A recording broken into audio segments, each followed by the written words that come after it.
Obrigado, pastor. Bueno, feliz sábado. Feliz sábado para você também que está aí nos assistindo pelo YouTube. Que bom estar aqui, né? Sábado é muito bom, sábado é uma alegria. Mas ainda agora que está chegando o Natal. Linda essa árvore, né?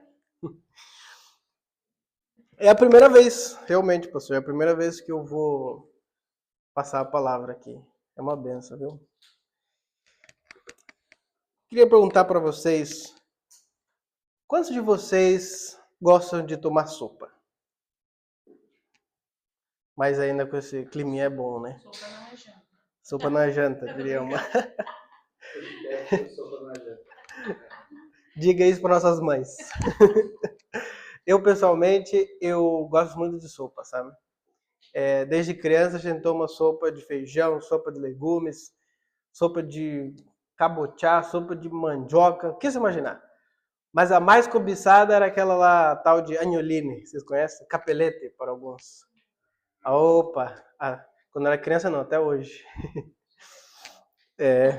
E sabe o que é engraçado? Porque toda vez que eu perguntava para a mãe assim, mãe, do que é a sopa? Ela falava assim, o que eu achei na geladeira, ela falava. O que tinha lá? Tudo que tinha virou sopa. E realmente sopa normalmente é um prato simples, né? É uma coisa assim que quando faz frio é gostoso, né? Só que elas não. Minha mãe era 35 graus e estava fazendo sopa de mandioca. E a gente sofria, né? Sabe, sopa é um prato muito nutritivo. Não só para o nosso corpo, mas também para nossa alma, né? Sopa ela aquece. Sopa ela traz esse sentimento de família, né? A gente sempre está perto ou de uma lareira, ou quando tá frio assim a gente tem um fogão a lenha, para quem tem fogão a lenha em casa, né? Mas também tem algumas sopas que elas são não tão simples. Hã? Tem que ligar? Tá ligado? Tem algumas sopas que elas são um pouco mais trabalhadas, né? Diz a lenda que essa sopa ela foi feita por primeira vez perto de um templo budista. E o seu aroma era tão saboroso que o monge pulou a cerca para ir tomar sopa. E assim ele quebrou o voto dele de vegetarianismo, porque monge budista é vegetariano, né? E diz a lenda que a sopa era tão boa, que o próprio Buda pulou a cerca para tomar sopa. Essa sopa, a base dela é de legumes. Você pode ver ali, tem cogumelos e tal. Só que a iguaria é barbatana e tubarão. Essa é a iguaria que tem dentro da sopa. Barbatanas de tubarão. Shark fins. Bom, cada um com seu gosto, né? Mas sabe, hoje eu não quero falar dessas duas sopas. Hoje eu quero falar da sopa mais cara da história da humanidade. Reconhece essa sopa? Essa sopa custou tudo a Esaú. Porque ele abriu mão da sua primogenitura por uma sopa de lentilhas. Parecida que nem essa. Sabe? Esaú era o filho mais velho de Isaac com Raquel. Né? Ele era irmão de Jacó.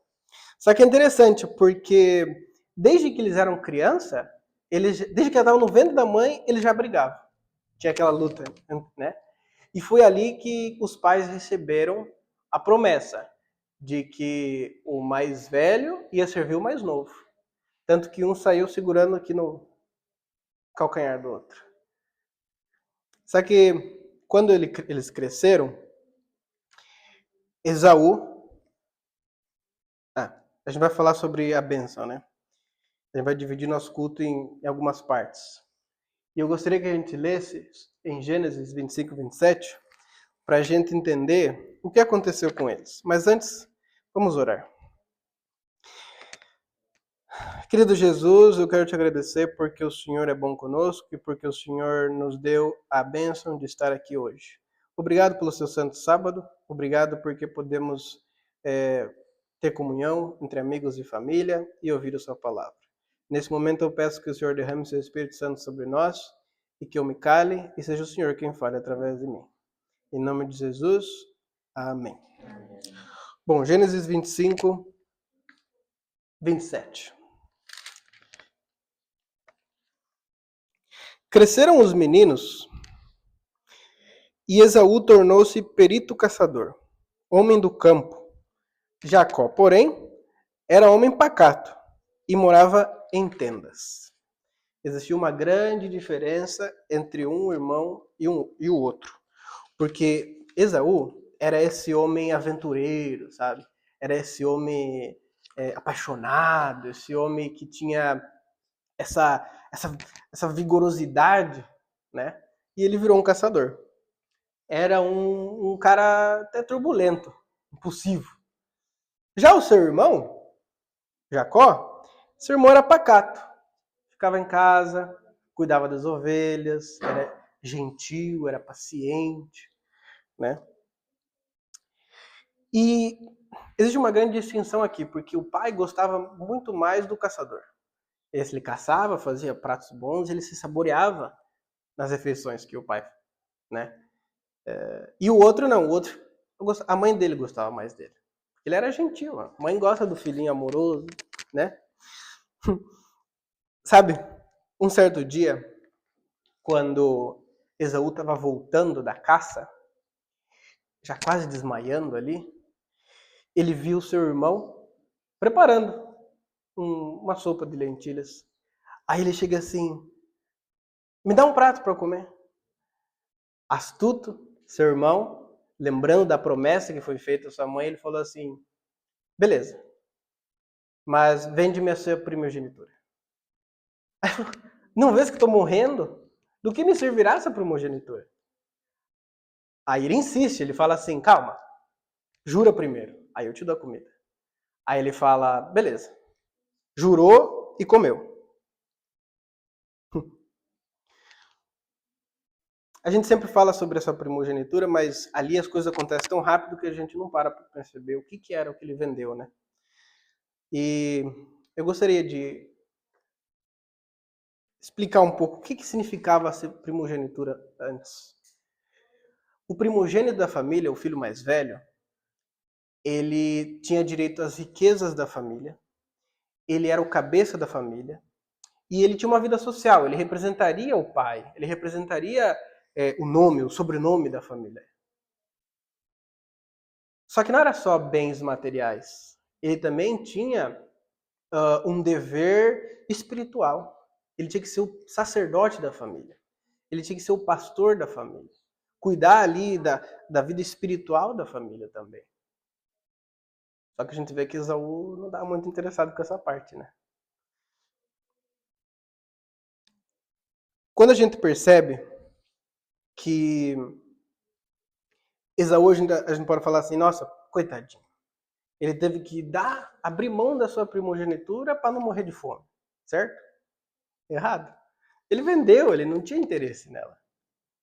Para ele isso significava como umas amarras, porque ele não tinha devoção a esse serviço.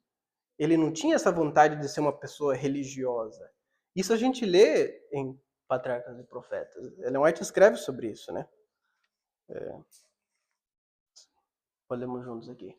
Isaac fez saber a seus filhos esses privilégios e condições, e claramente declarou que Esaú, como mais velho, era o que tinha direito à primogenitura.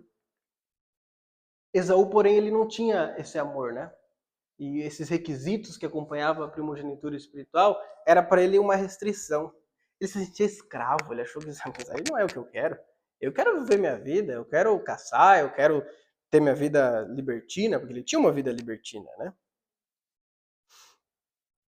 A gente percebe que Esaú, ele estava pronto para vender. Foi muito rápido. Não teve nenhum... O irmão dele não teve nem que convencer ele de que ele, né, vamos fazer essa troca. Para ele era isso, era uma moeda de troca, né? E eu parafraseei um pouco Gênesis 25 e 34, bem assim, que ele estava pronto já para abrir mão, né? Porque ele sacrificaria essas coisas celestes por terrestres. Porque o que ele tinha na mente dele era suprir uma satisfação momentânea, sabe? ali a fome que ele estava. Desconsiderou completamente todas as bênçãos que, quem sabe, essa primogenitura poderia dar a ele, né? Que ele podia acessar, porque ele era o primogênito, né?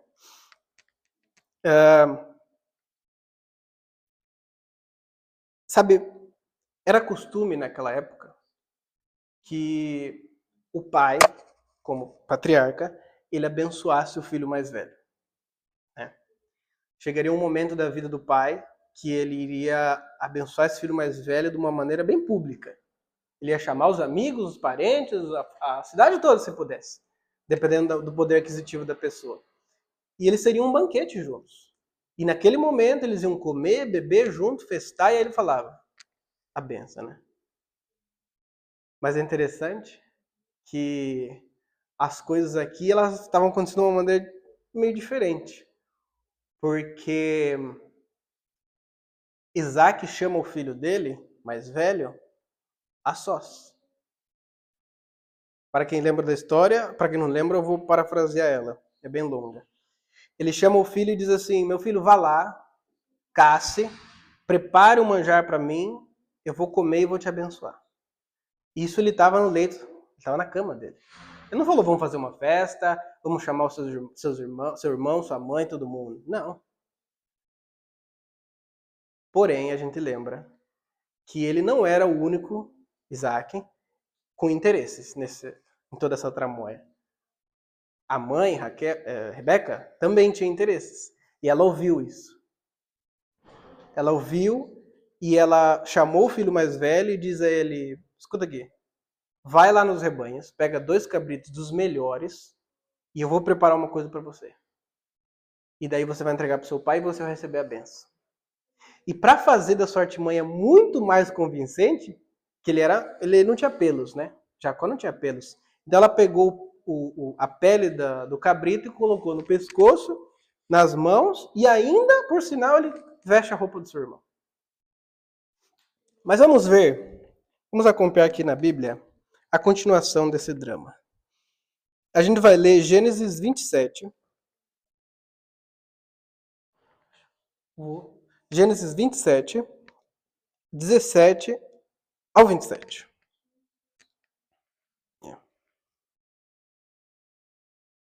É isso. Gênesis 27, 17 ao 27. E eu gostaria, enquanto a gente lesse, a gente percebesse quantas chances, olha que interessante isso, quantas chances teve Jacó de voltar atrás na sua tramóia, de voltar atrás na sua mentira. E a gente lê do 27, 17 ao 27, que diz assim: Então entregou a Jacó, seu filho, a comida saborosa e o pão que havia preparado. Jacó foi a seu pai e disse: Meu pai! Ele respondeu: Fale, quem é você, meu filho? Jacó respondeu a seu pai: Sou eu, Esaú, seu filho primogênito. Fiz o que o Senhor ordenou. Levante-se, sente-se e coma da minha caça, para que depois o Senhor me abençoe. Isaac perguntou a seu filho: Como foi que você conseguiu achar a caça tão depressa, meu filho? E ele respondeu: Ué, porque o Senhor, o seu Deus, a mandou a meu encontro. Então Isaac disse a Jacó: Chegue mais perto, para que eu apalpe, meu filho, e veja você se é meu filho Esaú ou não. Jacó se aproximou de Isaac, seu pai, que o apalpou, e disse: A voz é de Jacó, mas as mãos são de Esaú. E não reconheceu, porque as mãos realmente estavam peludas como as de seu irmão Esaú. E o abençoou. Então perguntou: Você é mesmo meu filho Esaú? Ele respondeu: Eu sou.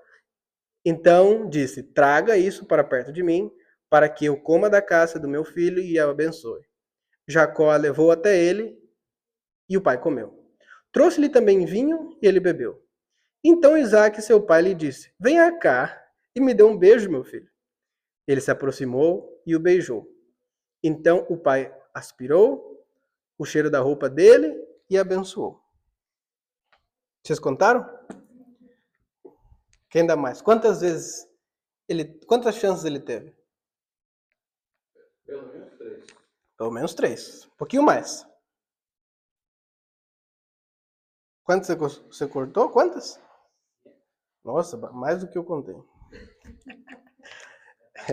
Eu contei as vezes que foi apresentado a ele a oportunidade dele voltar atrás na sua mentira, foram 5 vezes. 5 vezes que o pai criou uma situação que ele poderia ter, né? 5 chances ele teve para voltar atrás. 5 vezes ou ele mentiu, ele enganou, ou ele fez o quê? Ele calou. Porque teve vezes que ele só me beija. Ou, né? Toca aqui minha mão. Porque às vezes o nosso silêncio também conspira, né? Engraçado que cego era o pai, né? Sabe? Se ele pelo menos tivesse aguardado Deus, porque Deus tinha falado, né? Ó, vai ser o seu filho mais novo que vai ser servido pelo mais velho. A promessa de Deus não ia se cumprir em algum momento? Deus cumpre a sua palavra, não é verdade? Mas ele não deixou, né? Muitas vezes a gente, ali no momento, no calor da emoção, a gente tenta primeiramente pensar qual que é a melhor saída, qual que é a melhor reação. A gente é muito de reação, né? Em nenhum momento, nenhum desses personagens que a gente percebe aqui, eles tiraram tempo para falar com Deus, para perguntar o que o senhor acha? Como é que vai ser? Qual que é a melhor maneira? Né? A nossa alegria, a nossa satisfação, os nossos desejos, nossos quereres, a providência de Deus, eles não estão no amanhã. Já parou para perceber que nós somos abençoados hoje? É hoje que a gente tem a chance de poder sentir o amor de Deus, o carinho de Deus. E é isso que é fé. É viver o hoje e deixar que amanhã Deus vai cuidar. Nessa situação aqui que a gente está vivendo, é muito fácil a gente se preocupar, né? Agora há pouco ali o cara derrubou um galão de água, eu já olhei pro lado assim, né? Então, tipo assim, a gente tá muito sensível às coisas. E aqui a gente percebe que esses irmãos, eles tinham esses nervos muito à flor da pele. Até mesmo o que era pacato. Ele estava ali toda hora tenso, esperando um momento para ele dar o bote. Tanto que ele conseguiu. Uma coisa curiosa é que a gente percebe que a gente fala muito desse favoritismo da mãe. Né? Ai, a mãe gostava do outro. Ah, a mãe ajudou o outro. Só que a gente não percebe a cegueira de um pai errante. Porque o pai também já sabia das coisas, das promessas de Deus. E ele insistiu. Insistiu em esconder, insistiu em tramar também. A verdade é que toda essa família estava em pecado. Os 4, eles estavam completamente, né? Uma família muito desestruturada. Porque a gente não percebe, até aqui a gente não percebe nenhum dos 4 consultar a Deus. Você não percebe isso. Entende? E é interessante porque um deles era um patriarca, né? Para mim ele era mais cego do que só os olhos, né? Agora eu gostaria de continuar esse drama com vocês, no mesmo capítulo, só que o verso 30. Então, capítulo 27, do 30 ao 38.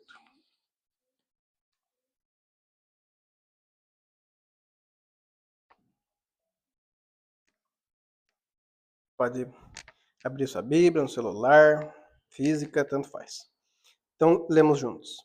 E aconteceu que depois que Isaac abençoou Jacó, e esse tinha acabado de sair da presença de seu pai, chegou Esaú, seu irmão, vindo da onde? Da caçada.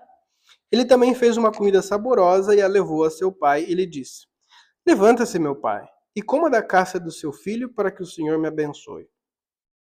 A gente vai perceber aqui as mudanças de humor, tá? Aqui, tranquilo, né? Quem é você? Ele respondeu. Sou eu, seu filho, seu primogênito? Sou Esaú. Aí que a gente vê. Isaac estremeceu, sentindo uma violenta comoção, e disse: Logicamente ele não falou do jeito que eu vou ler, né? Mas então quem foi aquele que apanhou a caça e trouxe para mim? Eu comi tudo antes que você chegasse e o abençoei e ele será abençoado.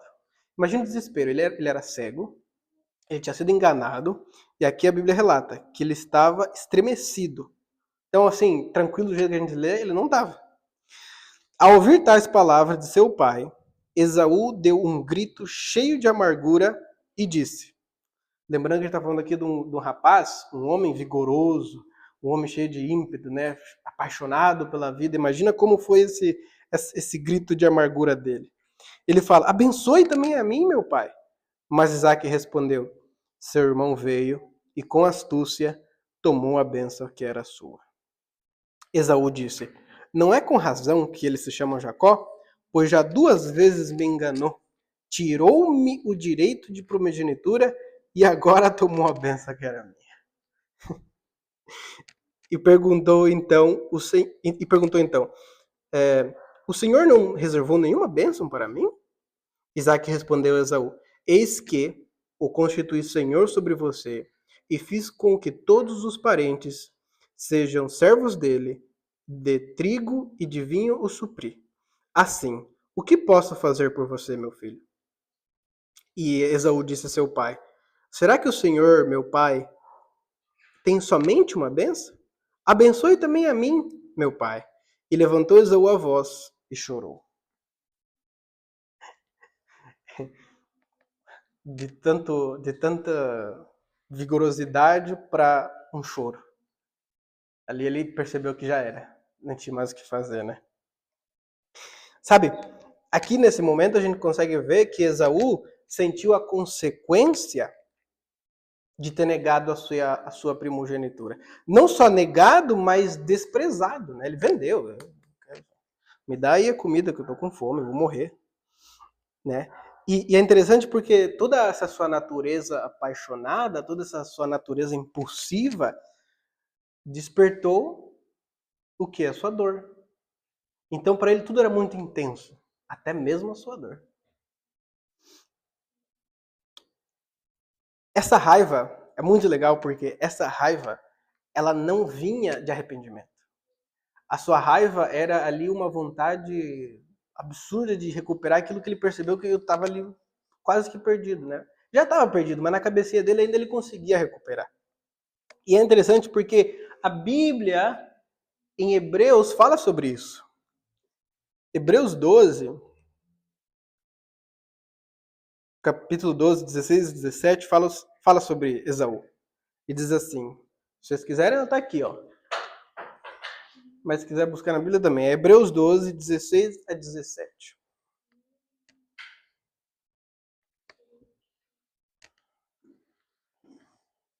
Quem achar, fala amém.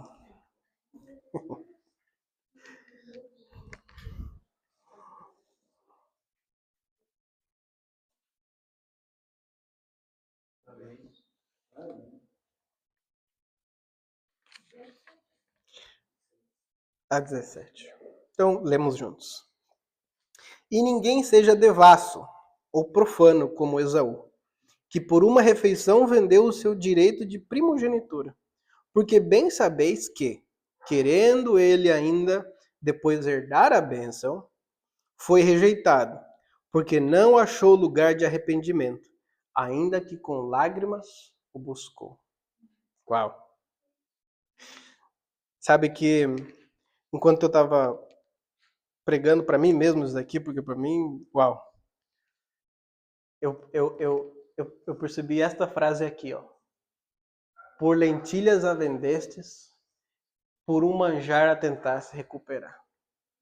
Você consegue perceber que no momento ali que ele tinha que tomar uma decisão, ele sempre colocava a sua primogenitura como uma moeda de troca. Para ele, a primogenitura não significava nada além de um prato. Quando ele estava quase morrendo, ele falou, me dá as lentilhas aí que eu te dou. E a sua bênção, ele achava que fazendo um prato de comida gostoso, ele ia conseguir a bênção do pai dele.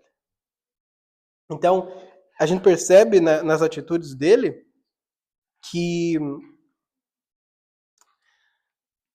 para ele não significava tanto. Mesmo ele achando que ele era um escravo dessa bênção, ele tinha interesses pessoais, né? Ele queria os bens materiais, as riquezas que vinham com isso. Você conseguiu se identificar com algum deles? Você conseguiu se identificar com Esaú, o profano, ou com, quem sabe, Jacó, o enganador, Raquel, a Rebeca, a insensata, ou quem sabe, Isaac, o cego? Eu consegui. Mas sabe, isso não é um motivo de tristeza, isso não é um motivo de alarde. Sabe por quê? Nós também somos herdeiros. Nós também somos primogênitos, amém?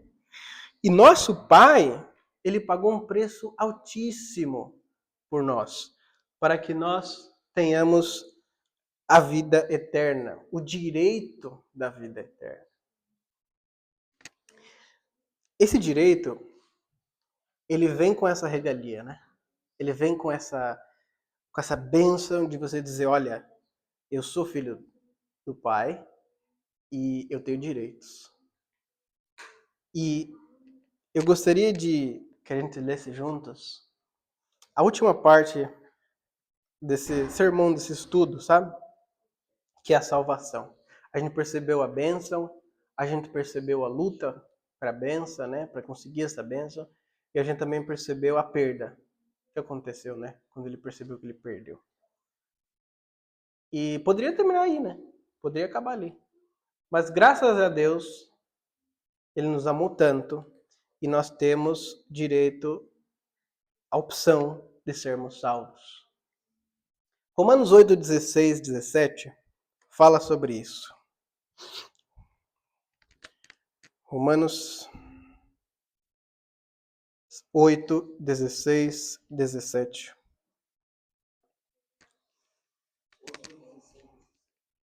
8, 16, sim.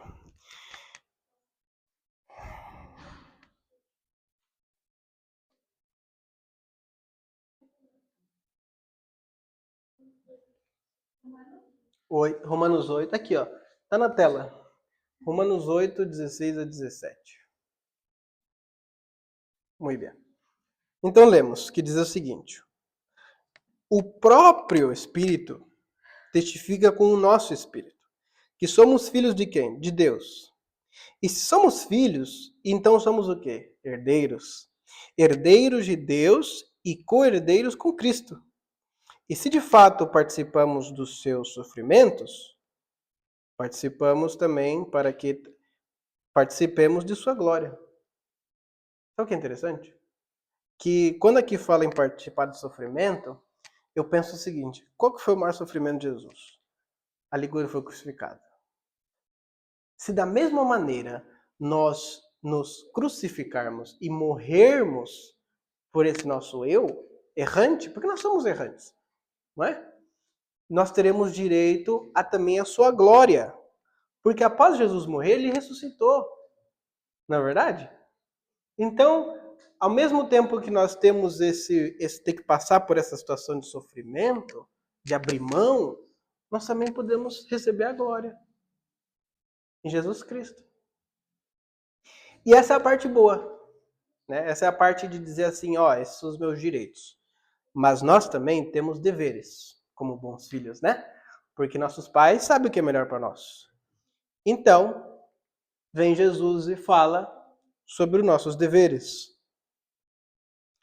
Atos 1:8 nos conta sobre os nossos deveres. E diz bem assim, ó. Jesus diz isso. Mas receberão poder quando o Espírito Santo descer sobre vocês. E serão minhas testemunhas em Jerusalém, em toda a Judéia e Samaria e até os confins da terra. Essa é uma comissão que Jesus nos dá muito direta, né? Não há dúvida do que a gente pode fazer. Tem muitas bem-aventuranças, riquezas, alegrias, né? Não sei o que você gosta de fazer. Eu, por exemplo, desde que eu cheguei aqui no Líbano, eu amo fazer hiking. Nunca tinha feito hiking. Eu fui uma vez no Paraguai. E é uma coisa que eu amo fazer hoje em dia. Para mim isso é uma riqueza. que Deus nos dá. Ter tanto verde, tanta montanha, tanto lugar diferente para ir, sabe? Não sei qual que é a riqueza que você almeja com Deus, mas você tem direito a ela. Porque Jesus hoje nos chama para sermos parceiros, para sermos cordeiros com Ele. A gente tem que lembrar que o enviado foi Ele, né? Ele foi enviado e Ele quer que a gente caminhe com Ele. Sabe, meus queridos e minhas queridas, você que está assistindo no YouTube, não troque, nós todos, né? Não só vocês aí, mas não troque a sua herança por algo momentâneo. Confie que o Senhor, Ele está obrando na sua vida. Confie que Jesus sabe o que você está passando e que recorrer a Ele é muito mais proveitoso do que tentar fazer por suas próprias forças. A gente tem uma energia muito limitada. Veja Esaú, foi caçar, viver a vida louca dele e voltou quase morrendo. A gente tem um limite, mas Jesus não tem limites. Eu quero que você escreva aí nos comentários, não sei se pode pedir isso, mas aí quando você assistir, para dar um up no nosso YouTube, né? Escreva no comentário aí, não troco minha herança por nada. E aos meus amigos aqui, eu peço que vocês fiquem em pé, eu convido vocês a ficarem em pé, como símbolo também que vocês não trocam a sua herança por nada nesse mundo. Seja o prato de comida mais delicioso, ou seja uma conquista aqui na Terra, sabe? Porque o inimigo, ele disfarça coisas ruins com um aroma delicioso, com um sabor delicioso. Jesus hoje nos convida a sermos parceiros e lembrarmos que nós somos herdeiros. Então você tem direito, eu tenho direito. Você pode orar e pedir a Ele, ó, eu sou seu filho, cadê os meus direitos? Ele está aqui para te socorrer, Ele está aqui para te dar paz nesses momentos assim, que muitos de vocês não estão conosco, mas às vezes aqui você tem alguém que não está com você, né? Sua família não está aqui. Ou sua família queria que você não estivesse aqui, né? Minha família todo dia falou, tá esperando o quê, né? Minha avó vai ver esse vídeo, minha mãe também. Estamos aqui porque confiamos que Jesus está conosco e nós somos cordeiros. Não é verdade? Vamos orar. Amado Senhor Jesus, eu te agradeço imensamente porque o Senhor nos chama, nos convida a sermos seus parceiros. Mas só conseguimos ser seus parceiros porque reconhecemos que somos filhos de Deus. E como filhos de Deus temos muitas bênçãos. Muitas alegrias estão disponíveis para nós. Quem sabe não da maneira que nós achamos que queremos, mas da melhor maneira, que é a que o Senhor sabe. Porque o Senhor diz que os seus planos não são os nossos planos e os seus pensamentos não são os nossos pensamentos. E eu louvo o seu nome por isso, porque o Senhor sabe melhor do que nós. Eu peço que o Senhor nos ajude aqui a percebermos quais são as coisas que nos agradam e nos apetecem, que às vezes queremos trocar por a nossa primogenitura. E que a gente possa juntos, não sozinhos, não tentando da nossa maneira enganosa, ou às vezes que a gente acha que é uma liberdade, mas a verdade é que a gente se prende nessas nossas tentativas fajutas, né, de conquistar algo. Mas confiando em Ti, sabe? Com fé que o amanhã o Senhor sabe. O hoje é a benção. Obrigado porque hoje estamos aqui salvos, felizes e contentes, ouvindo a Sua palavra, entre amigos, entre família, prestes a saborear um almoço delicioso. E obrigado porque os nossos familiares, nossos amigos que não estão aqui hoje, estão bem. Cada um fazendo o que precisa fazer, mas estão bem. Obrigado porque até hoje, no momento de hoje, o Senhor nos livrou de mal, de fome, de insegurança. Muito obrigado porque todas as nossas casas estão em pé. Porque, graças ao seu poder infinito, nós temos essa certeza de que aquele Deus que ressuscitou é o mesmo Deus que nos cuida. Não é assim? Obrigado, Jesus, por ser tão bom conosco. Obrigado por nos trazer paz, nos dar alegrias. E o Santo Sábado, né? Que hoje a gente possa aproveitar ao máximo, da maneira que a gente gosta. Porque o Senhor é tão legal que o Senhor deixa a gente fazer as coisas que a gente gosta. Então, em nome do Senhor Jesus, eu oro e te agradeço, porque é graças a Ti que estamos aqui hoje. Em nome de Jesus, amém. Amém. Tudo bem. Então agora a gente tem a tarefa, né, mano?